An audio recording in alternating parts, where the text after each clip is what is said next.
Berita kekalahan Jepang. Pada tanggal 15 Agustus 1945, Kaisar Hirohito memerintahkan penghentian permusuhan terhadap sekutu.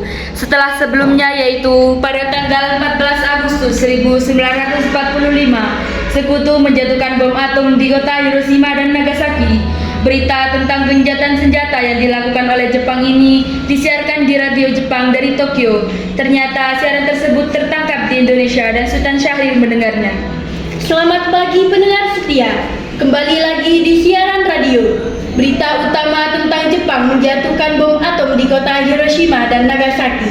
Dan Jepang telah menyerah tanpa syarat kepada sekutu. Aku harus memberitahukan ini kepada golongan muda. Sultan Syahrir menemui para pemuda. Apakah kalian mendengar berita kekalahan Jepang? Belum, Bu. Apa yang telah terjadi dengan Jepang? Tadi yang kudengar, sekutu telah menjatuhkan bom atom di kota Hiroshima dan Nagasaki. Oleh sebab itu, Jepang melakukan gencatan senjata. Kalau begitu, berarti kita harus segera memproklamirkan kemerdekaan. Benar, Jepang sudah tidak memiliki wewenang di negara kita. Kita harus memanfaatkan momen ini. Setelah mendengar berita kekalahan Jepang, Hairul Saleh segera merencanakan pertemuan dengan anggota golongan muda lainnya untuk membicarakan masalah proklamasi kemerdekaan. Pertemuan ini dilangsungkan di Jalan Pegangsaan Timur nomor 17, Jakarta, pukul 20 waktu Indonesia Barat.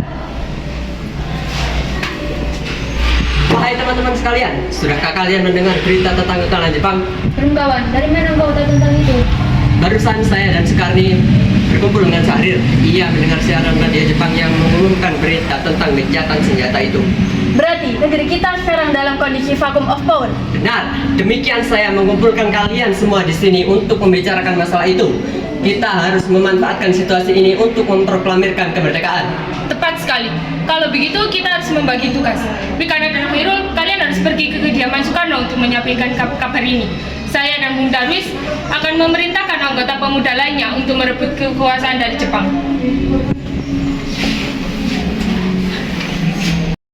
Kediaman Soekarno, Jalan Pegangsaan Timur nomor 56 Jakarta, pukul 22 waktu Indonesia Barat. Terjadi perdebatan serius antara golongan pemuda dengan Soekarno. Assalamualaikum. Bukan ada.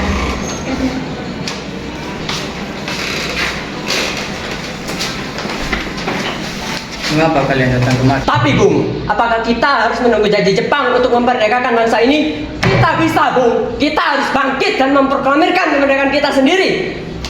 Mengapa harus menunggu janji manis itu? Bahkan Jepang sendiri telah kalah dalam perang sucinya. Kekuatan segelintir ini tak akan mampu mengalahkan armada perang milik Jepang. Coba kau perlihatkan kepadaku, mana kekuatan yang dibutuhkan itu? Apa tindakanmu untuk menyelamatkan wanita dan anak-anak jika ternyata terjadi pertumpahan darah? Coba bayangkan, bagaimana cara kita nanti untuk mempertahankan kemerdekaan? Coba kau perlihatkan kepadaku, mana kekuatan yang diperhitungkan itu? Apa tindakanmu untuk menyelamatkan wanita dan anak-anak jika ternyata terjadi pertumpahan darah? Bagaimana cara kita nanti untuk mempertahankan kemerdekaan? Coba bayangkan bagaimana cara kita akan tegak di atas kekuatan sendiri. Tapi semakin cepat kita memproklamasikan kemerdekaan, akan semakin cepat pula kita mengakhiri penderitaan rakyat yang sudah ditanggung selama ini. Inilah yang sudah ditunggu-tunggu bangsa kita, Bung. Baiklah, tapi berikan kami waktu untuk berunding sebentar. Kemudian, para anggota golongan tua yang berada di kediaman Soekarno langsung membicarakan permasalahan tersebut. Bagaimana ini? Para pemuda menuntut untuk segera memproklamasikan kemerdekaan. Tapi kita tidak boleh gegabah.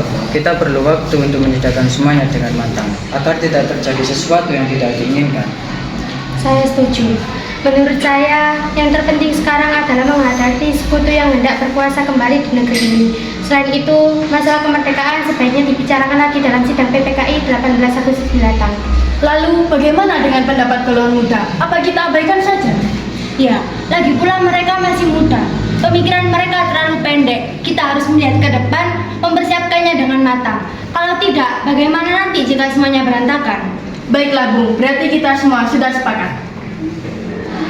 Setelah selesai berunding, para golongan tua segera menemui para anggota golongan muda yang menunggu di luar ruangan. Setelah kami berunding tadi, kami memutuskan untuk tidak tergesa-gesa mengenai hal proklamasi kemerdekaan. Hal ini masih akan dibicarakan dalam sidang PPKI. Dengan berat hati mendengar keputusan tersebut, para pemuda pun meninggalkan kediaman Soekarno. Tapi mereka tidak putus asa. Mereka pun menyusun strategi bagaimana membujuk Soekarno dan Muhammad Hatta untuk memproklamasikan kemerdekaan sesegera mungkin. Akhirnya, mereka memutuskan untuk mengasingkan kedua tokoh itu ke Rengas Dengklok agar terhindar dari desakan pemuda dan pengaruh Jepang di Jakarta. Tanggal 16 Agustus 1945, pukul 4 waktu Indonesia Barat, kediaman Soekarno. Assalamualaikum. Waalaikumsalam.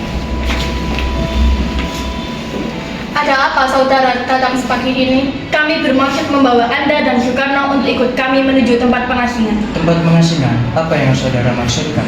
Ya, kami akan membawa kalian ke tempat pengasingan agar terhindar dari ancaman bentrok antara rakyat dan Jepang. Baiklah, kami akan ikut. Sebaiknya Ibu Fatmawati dan anak Anda berserta Bu untuk menjamin keselamatan mereka. Baiklah, saya akan mengajak mereka. Hilangnya Soekarno dan Muhammad Hatta secara misterius pagi itu menimbulkan kepanikan di kalangan para pemimpin di Jakarta. Peristiwa ini baru diketahui oleh Mr. Ahmad Subarjo pukul 8 pagi. Apakah saudara tahu keberadaan Soekarno dan Hatta? Maaf, kami tidak tahu, Bung. Katakanlah kepadaku di mana mereka sekarang. Aku akan menjamin keselamatan mereka ketika kembali ke Jakarta. Dan aku akan menjamin kemerdekaan untuk kalian esok harinya. Akankah Anda bersumpah untuk itu? Kau bisa percaya padaku, nak? Baiklah, kami akan menunjukkan tempatnya di Rengas Dengklok. Hei, nak.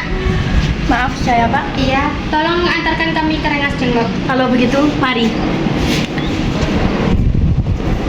Mengapa saudara sekalian membawa kami ke sini? Maafkan kelancangan kami, Bu. Tapi ini demi keselamatan Anda. Kami ingin membicarakan masalah proklamasi kembali. Bukankah tempo hari sudah kami katakan kepada kalian, masalah kemerdekaan masih akan dibicarakan dalam sidang PPKI? Memang benar, tapi kami semua berpendapat, mengapa menunggu untuk dimerdekakan oleh Jepang? Mengapa menunggu hasil sidang PPKI kalau kita bisa bergerak dengan kekuatan sendiri? PPKI itu bentukan Jepang, Bung. Kami ingin memproklamasikan kemerdekaan tanpa campur tangan dari Jepang. Pendapat itu benar, namun kita masih terlalu dini untuk memproklamasikan kemerdekaan. Selain itu, kita masih perlu bantuan dari Jepang untuk merdeka. Bagaimana bila perkataan Jepang tentang bangsa kita yang hanya janji manis semata? Apa yang akan Anda lakukan? Apakah akan selamanya menunggu janji itu, Bung? Kita harus memproklamasikan kemerdekaan sekarang juga demi rakyat yang bertahun-tahun terbelenggu oleh penjajah di tanah air mereka sendiri. Mereka berhak bebas dan sekaranglah saatnya. Tenang saudara sekalian, mari bicarakan semuanya dengan kepala dingin. Tidak perlu ada ketegangan, oke? Singgih membawa Soekarno dan Muhammad Hatta menjauh dari perdebatan itu. Kemudian mereka berunding. Saya mengerti perhitungan Anda berdua mengenai masalah proklamasi ini. Kita memang belum mempersiapkan semuanya dengan matang, tapi saya percaya kita dapat bangkit dan memanfaatkan situasi ini. Kesempatan tidak datang dua kali, Bu. Apa yang mereka katakan benar adanya, dan saya mendukung mereka. Tetapi, apakah kita bisa? Akankah ini mungkin semua dilakukan? Tentu mungkin, Bu. Asal kita berusaha, tentu akan kita temukan jalan keluarnya. Lagi pula, para pemuda di Jakarta sedang menyusun strategi pertahanan untuk menjaga serangan dari Jepang dan sekutu yang tidak menerima proklamasi bangsa kita. Baiklah, saya setuju. Kita akan memproklamasikan kemerdekaan tanpa ada campur tangan dari Jepang. Pada pukul 17.30 waktu Indonesia Barat, rombongan dari Jakarta tiba di Rengas Dengklok untuk menjemput Soekarno dan Muhammad Hatta. Assalamualaikum. Waalaikumsalam. Syukurlah kalian semua baik-baik saja. Jadi bagaimana keputusannya? Kami setuju kemerdekaan akan dilaksanakan tanpa campur tangan Jepang. Lalu, kapan kita akan melaksanakannya? Menurut saya, bagaimana jika esok? Jika mungkin, ya, besok kita akan melaksanakannya. Selesailah perundingan di Rengas Dengklok. Semua anggota golongan tua maupun muda kembali ke Jakarta untuk membahas lanjut rencana proklamasi kemerdekaan pada tanggal 17 Agustus 1945. Tanggal 16 Agustus 1945 pukul 23 waktu Indonesia Barat, rombongan tiba di Jakarta. Bagaimana kita akan membicarakan naskah proklamasi untuk mendeklarasikan kemerdekaan kita? kita butuh tempat untuk membahasnya, Bung. Tapi hari sudah malam dan pihak Jepang tak mungkin mengizinkan kita untuk melakukan kegiatan sekarang. Apalagi jika mereka tahu bahwa kita hendak membicarakan masalah proklamasi. Saya punya ide. Kita akan meminjam rumah perwira Jepang Laksana Maeda. Ide bagus. Rombongan kemudian berangkat ke rumah Laksamana Maeda di Jalan Imam Bonjol nomor 1.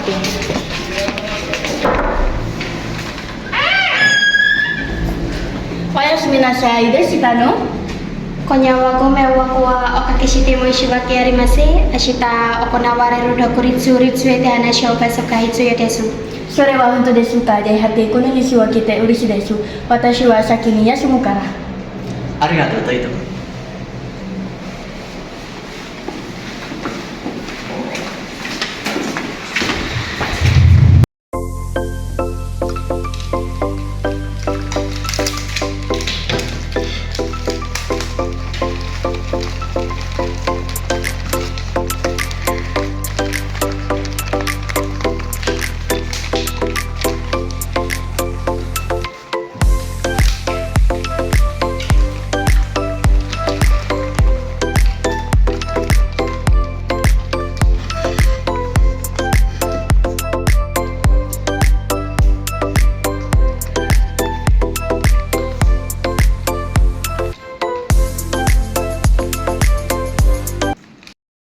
Perumusan teks proklamasi dilakukan di Rumah Makan Maeda.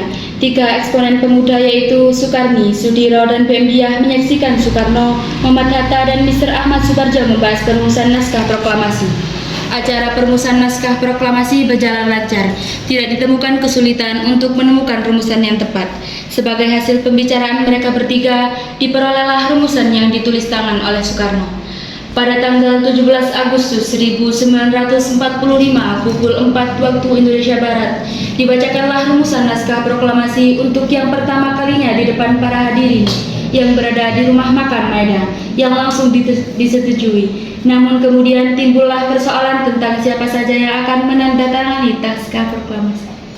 Menurut saya, sebaiknya naskah ini jangan ditandatangani oleh anggota PPKI. Kok benar nak? Bagaimana ini Bung? Adakah dari kalian yang punya pendapat untuk menyelesaikan masalah ini? Bagaimana kalau yang menandatangani para hadirin yang datang saat ini? Seperti Amerika menandatangani teks deklarasinya? Jangan, kita tidak boleh meniru. Kita harus berbeda dari bangsa yang lain. Lantas, siapa yang akan menandatanganinya? Kami semua berkat jasa-jasa Indonesia berarti atas nama bangsa Indonesia. Saya setuju dan saya punya usul. Bagaimana yang menandatangani cukup 2 orang saja, yaitu Anda dan Bung Hatta sebagai wakil dari bangsa Indonesia. Bagaimana? Usulan yang bagus. Bagaimana diri? Kami setuju. Setelah semuanya setuju, Soekarno memerintahkan Sayuti Melik untuk mengetik teks proklamasi. Tolong kau ketik teks ini. Jaga teks ini baik-baik. Baik, Bung. Sayuti Melik pun mengetik teks tersebut. Semua persiapan proklamasi rampung pada pukul 4.30 waktu Indonesia Barat. Lalu semua hadirin pulang ke rumah masing-masing dengan perasaan gembira. Dan para pemuda mengirimkan kurir-kurir untuk menyampaikan bahwa saat proklamasi telah tiba. Mereka juga mengatur pelaksanaan penyiaran berita proklamasi kemerdekaan, menyebarkan beberapa pamflet ke penjuru Jakarta dan sekitarnya. Pengeras suara diusahakan adanya. Semua dilakukan agar rakyat dapat turut menyaksikan momen paling berharga untuk bangsa Indonesia. Pada saat yang sama, Soekarno dan Ibu Fatmawati sampai di kediaman mereka dan berbincang sejenak.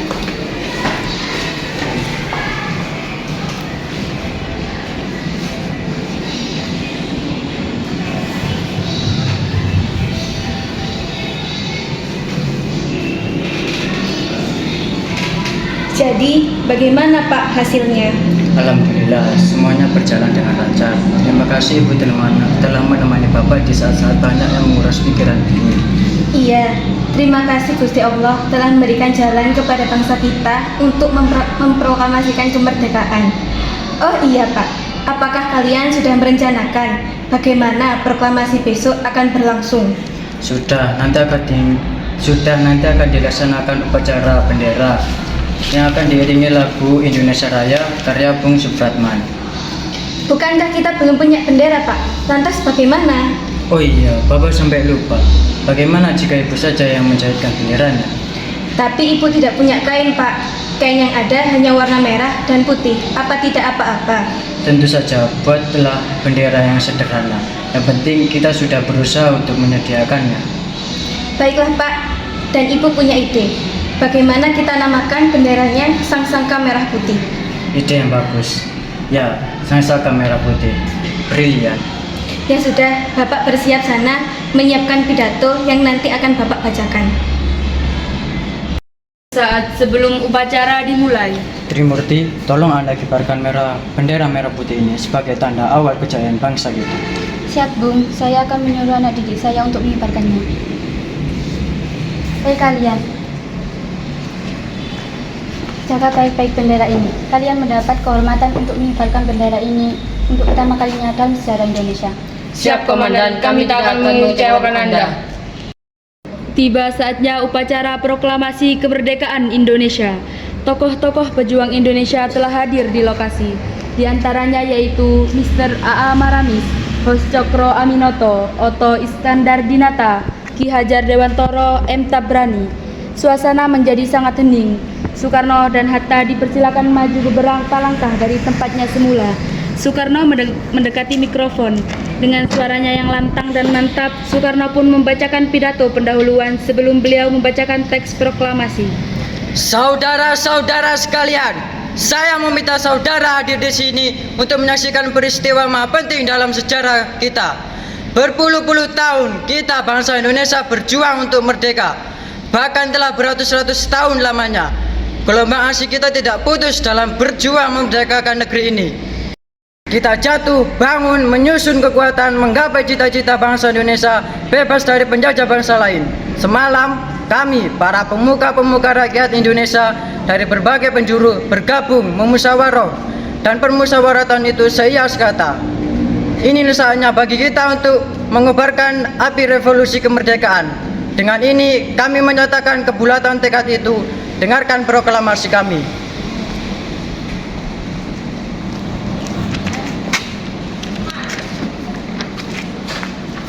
Proklamasi kami, bangsa Indonesia, dengan ini menyatakan kemerdekaan bangsa Indonesia. Hal-hal yang mengenai pemindahan kekuasaan dan lain-lain diselenggarakan dengan cara saksama dan dalam tempo yang sesingkat-singkatnya. Jakarta, hari 17 bulan 8 tahun 1945. Atas nama bangsa Indonesia, Soekarno Hatta. Kemudian dikibarkanlah bendera Sangsaka Merah Putih diiringi lagu Indonesia Raya.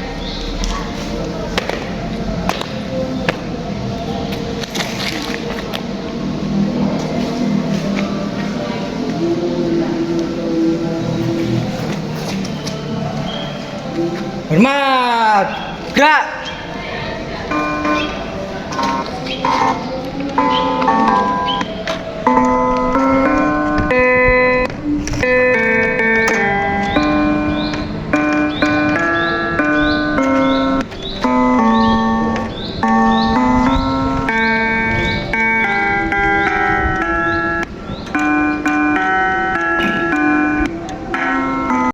Merdeka! Merdeka! Merdeka! Merdeka! Merdeka! Merdeka! Peristiwa proklamasi ini memang hanya berlangsung sebentar. Namun peristiwa itu telah mengubah segala sendi kehidupan bangsa Indonesia. Peristiwa ini, proklamasi kemerdekaan, telah menjadi momentum puncak perjuangan bangsa Indonesia. Oleh karena itu, kita sebagai generasi penerus bangsa harus berprestasi dalam rangka mengisi kemerdekaan tersebut, bukan malah menodainya. Kita harus bisa membalas budi para pejuang tanah air zaman dahulu dengan cara mempertahankan kemerdekaan ini.